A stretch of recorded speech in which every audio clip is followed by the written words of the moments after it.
এই নতুন বাংলাদেশে আজকে যে জুলাই বিপ্লব পরবর্তী আমরা বাংলাদেশে আমরা বলছি সবার অধিকার আমরা নিশ্চিত করতে চাই, আমরা ন্যায্যতা নিশ্চিত করতে চাই।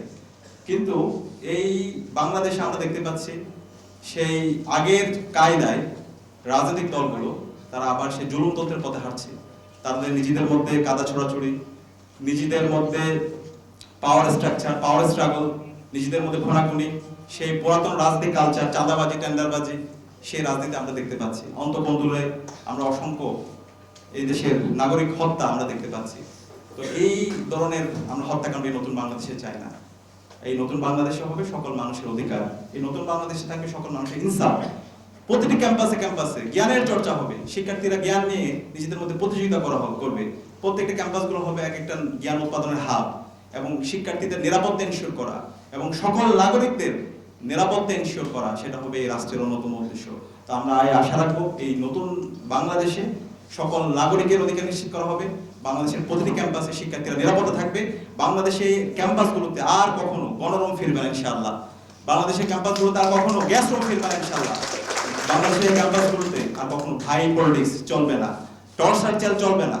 এই বাংলাদেশের প্রতিটি ক্যাম্পাস শিক্ষার্থীদের জন্য নিরাপদ হিসেবে আমরা গড়ে তুলবো, এটা আমাদের অঙ্গীকার। এবং সেই যাত্রায় বাংলাদেশের সকল শিক্ষার্থীরা এবং সকল জনগণ আমাদের সাথে আছে।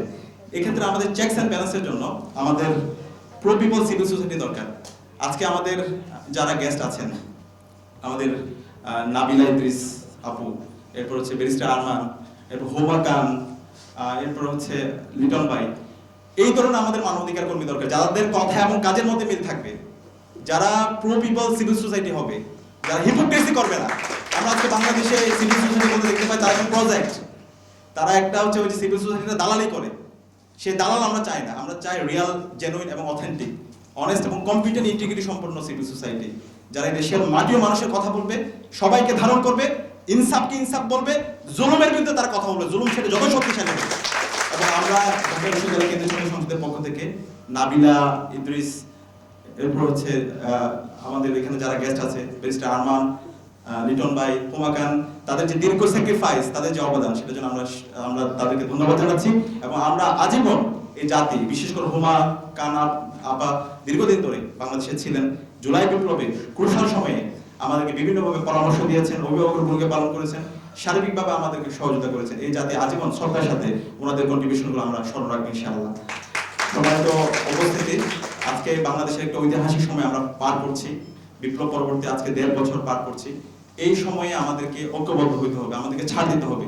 54 বছর পরে আমরা ঐতিহাসিক সুযোগ পেয়েছি, আমরা যেন আমাদের নিজেদের মধ্যে হেলাই দুলাই, নিজেদের ব্যক্তিগত স্বার্থ, দলীয় স্বার্থ, বর্গীয় স্বার্থকে প্রাধান্য দিতে গিয়ে আমরা যেন এই ঐতিহাসিক সুযোগটা নষ্ট না করি। এখনই সময় আমাদের এই বাংলাদেশের ন্যাশনাল কনসেনসাসে আসা, জাতীয় ঐক্যমত্যে আসার মাধ্যমে এই আমাদের বাংলাদেশ রাষ্ট্রকে একটি শক্তিশালী ন্যাশন হিসেবে বিল্ড আপ করা।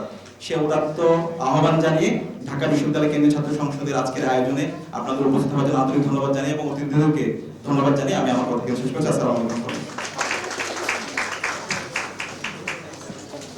সুপ্রিয় উপস্থিতি, আপনাদের